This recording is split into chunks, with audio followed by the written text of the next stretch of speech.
Welcome to the Mullin It Over podcast with Reverend Jack Mullins and Austin Covey. How's it going, everybody? And welcome to another edition of Mullin It Over with Reverend Jack Mullins. And myself, Austin Covey. What do we got today, Reverend Jack? Well, our conversation came up. We are just after Easter. We are 8 days post-Easter. And conversation had come up regarding the connections between gardens, Garden of Eden and the Garden of Gethsemane. And what might the connections be? And what to do with that theologically and everything. So, it is an interesting. I don't know. To me, it's an interesting parallel that we start in one and end up in the other. Okay, how so?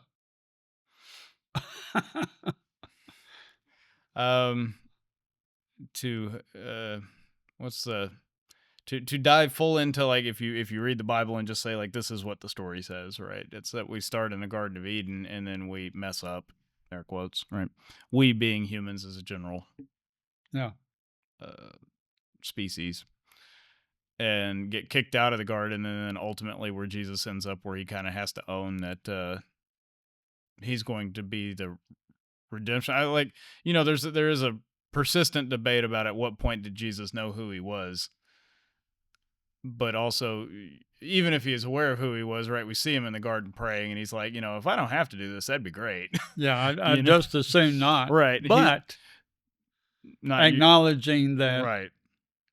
That it is sort of his, I would say, job, right? Yeah. But his position to follow God's will as opposed to his own. Right. And so, though he may have been aware of who he was prior to that, probably was, it's the place where he really kind of has to come to terms and accept with, like, so Right. so it is sort of like the, because I think we look at the Bible, though, in like a Genesis to like Revelation framework, even though that's not maybe chronologically, particularly in the New Testament, those are not in chronological order. Yeah. But I think really, like, that moment of acceptance on his part in the garden is kind of really where it kind of winds up there. Right. As I was thinking about this, the Garden of Eden, while it's all about creation and all that, I think even as powerfully as the other it's an example of the identification of the sinful nature of humanity. And, then as I look forward to the Garden of Gethsemane, I would tend to connect that to the idea of salvation through Christ. So you're going from a garden tied to sin to a garden tied to salvation. Well, when you said that, what it made me think of is a garden of disobedience. Because Jesus is the ultimate act of obedience, whereas Adam and Eve were the so it's the garden of disobedience that ultimately leads to the garden of obedience. And I like that. Because ultimately, I guess if you are a Christian and you sort of ascribe to that, what we're ascribing to is being obedient unto God, right? So, that is, I think, you mentioned that, I think, in several sermons, that's sort of Jesus's kind of example in that moment is like ultimate obedience unto right. God, if that makes sense. Yeah. And so, in the first one, it's our opportunity to disobey, and then in the last one, it's our moment of obedience. And you could also say in the first, we have the opportunity to be obedient, but we choose to be disobedient. Right. And in the second, Jesus had, I think, and there are those that would take issue with this and go right ahead, leave us a note. Put it down in the comments. He has the opportunity to be disobedient and to walk away as free will. That's his choice, but he chooses to be obedient. Right. So it's just the opposite of the first. You had the opportunity to be obedient, chose not. And in the other one, you had the opportunity to be disobedient, and you chose to be. So in a lot of ways, it is sort of the flipping of the script, if you will. Yeah. kind of the mirror image. Right. And that's kind of, to me, it sort of sits as that like point of completion. It's Mhm. like you get kicked out and you sort of spend, whatever the time frame of the Bible is, however many thousand years, right? Sort of Yeah, trying to get back to where you got booted out of, and then that's the ultimately the culmination of the yeah. getting back to. And we're still trying to get back to it. Well, Jesus made that stand and set that example and right. said, okay, the the the lesson I think in that moment is even in the face of uh, an absolutely horrific Hmm. outcome, the choice should be Right. obedience unto God. Uh, He sort of gave the pathway, yeah, if you will. yeah, Um, and that even the further example I think is even when it resulted in his own death, mm, that death was necessary for the resurrection. right. You can't resurrect that which has not yet died, Right. and so one was necessary for the To get other. to the other. Sometimes you got to swallow the bitter pill first. Sometimes you do. The disciples, I don't think ever quite got it, even Yeah. when he tried to be as explicit as possible. And in a Bible study I'm leading tonight, we're looking at Matthew 20, Mm. 20th chapter. And uh, the the mother of the sons of Zebedee has come to Jesus and said, "Hey, when you get to heaven, Mm.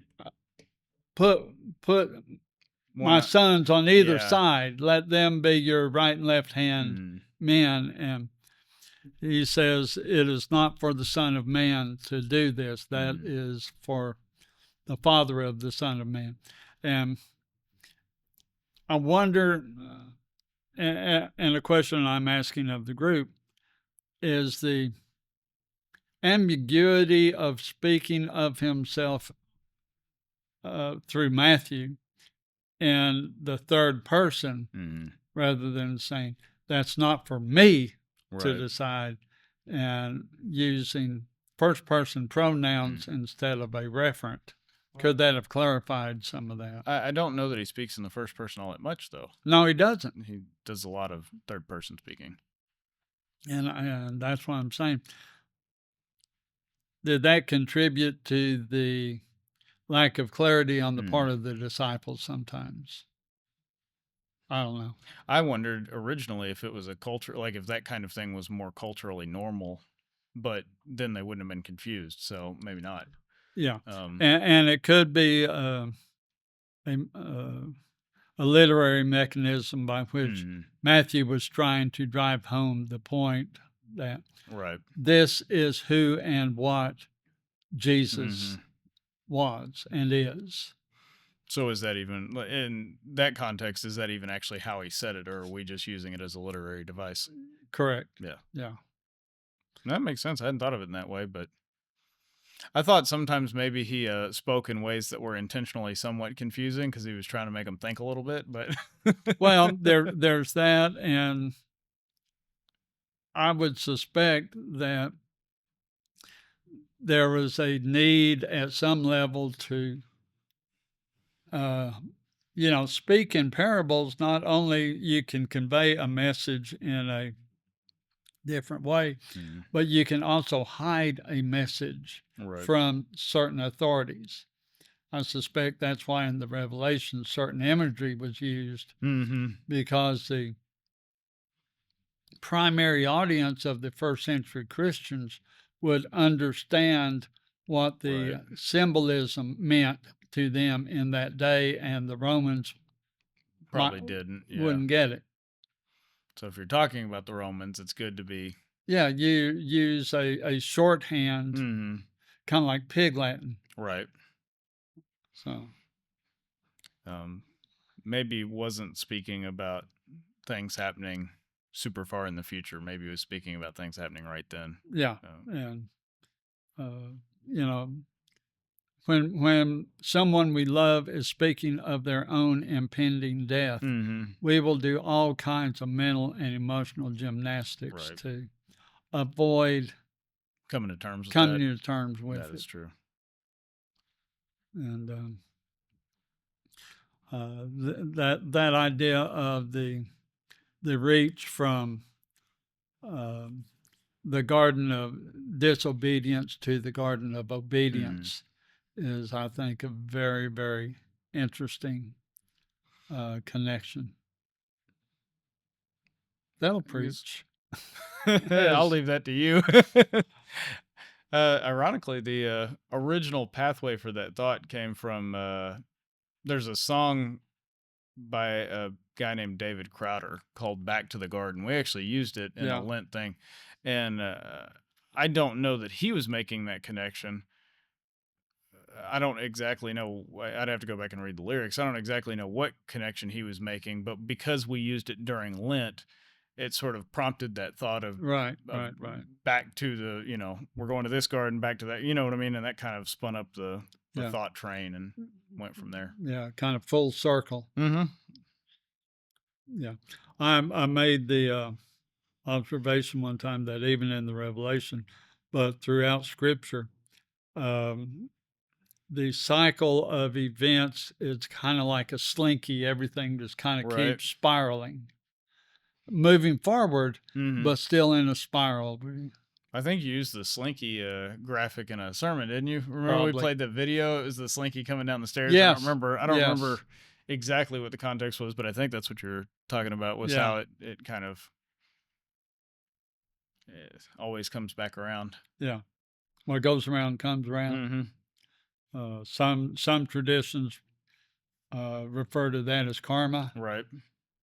justice, accountability, consequences for Mm. actions. Uh, how All of the kind of the same thing, just different a- names for the same thing. absolutely. So, well, I don't know. You got anything else on this? Um, I feel like this well dried up quicker than I thought it was going to. it kind of did because it's really when you stop and you look at it and you think about it in a clear and direct way, it's not such a reach. I kind of didn't. The first time I talked to somebody about it, they were like, "I don't get it," and then we kind of talked about it, and they're like, "Oh yeah, I guess I kind of get it." Yeah. It's like, Yeah, I think I was one of those who said, it could "Yeah, be. I'm gonna have to work on that." Well, I didn't do a very good job of explaining it either. I think was part of the problem. Well, part of my problem was for me, the Garden of Eden, those creation stories are tied up in so much myth and allegory and Mm-hmm. supposition, and whereas for me, the Gethsemane story has a much more concrete, basic Right. basis and some kind of reality-based fact. I think, though, in a lot of ways, when they talk about fulfilling the prophecies, I think a lot of those prophecies fall more under the creation story sort of. Sure. A lot of that Old Testament stuff, I guess you would say, falls kind of under that. Yeah. Mythology or Right. I've often made the observation that the only prophecies that we really have access to are the ones that they determine came to pass. Yes. We don't know about the ones that were left hanging. Yeah, it didn't work out. Yeah.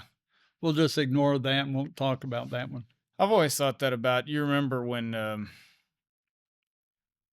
I guess early 2000s into like the mid 2000s, there was, the Nostradamus predicted the world was going to end. And then there was like the Mayan calendar ended and the world was going to end or whatever. And, I wonder if in 50 or 100 years, anybody's going to even remember any of those things existed because none of them. Y2K and the world was supposed to come to a halt because the computers were all going to crash. They couldn't figure out how to roll over to 2000 and they all rolled over to 2000 just fine. Everything worked. Yeah. It's just how many of those Well, and like people who run around saying, "Oh, the world's gonna end. Oh, I made a mistake. Next year the world's gonna end," or whatever. And it's like, well, if they're ever right, then if they're ever right and something catastrophic happens, then people are gonna look back and be like, "Oh, that guy was a genius." Like, yeah, but he's wrong 50 other times. Yeah. So, The fella, Hal Lindsey, I believe was his name, that wrote Late Great Planet Earth. mm, In the first book, mm. make note of that, first book, That's important. gave a date that he predicted he had calculated the world would end. Okay. Volume 2 Oops. gave the updated date. His math was wrong. Volume 3, and That's my funny. wife, Sherry, had some relatives who had gotten involved with a minister who was a student of Volume 3. Ah. And they were certain that the world was going to end, and this money we've used to, these credit cards we've used, it doesn't matter. We're not going to pay it back anyway because the world's going to end before the bills come due. How'd that work? Yeah, not so well. Yeah, I didn't think so. And oh, that's not good. No, there's always, as we say, a come to Jesus meeting sooner or later. So, but I appreciate the opportunity to at least clarify for myself the journey from one garden to the other. Well, I appreciate you entertaining my random thoughts. Absolutely, man. Absolutely. So, well, let us know what you think down in the comments, and you may think we're totally Looney Tunes. And that's okay. Yeah, some days we think we're Looney Tunes too. It's all right. But yeah, let us know what you think down in the comments. We'd love to hear your opinion. So thank you for tuning in, for pulling us up, and we will be back on another day. Thank you. Bye. Thank you for joining us today for this episode of Mulling It Over. I hope that you found something meaningful and beneficial to take with you. If you have any questions or topics you would like to hear us discuss, you can either put them down in the video comments or you can email them to us at office@irvingnorthcc.org. As always, we want to invite you to join us for worship every Sunday morning, 11 o'clock a.m. at Irving North Christian Church, 2602 Texas Drive, Irving, Texas. May God bless.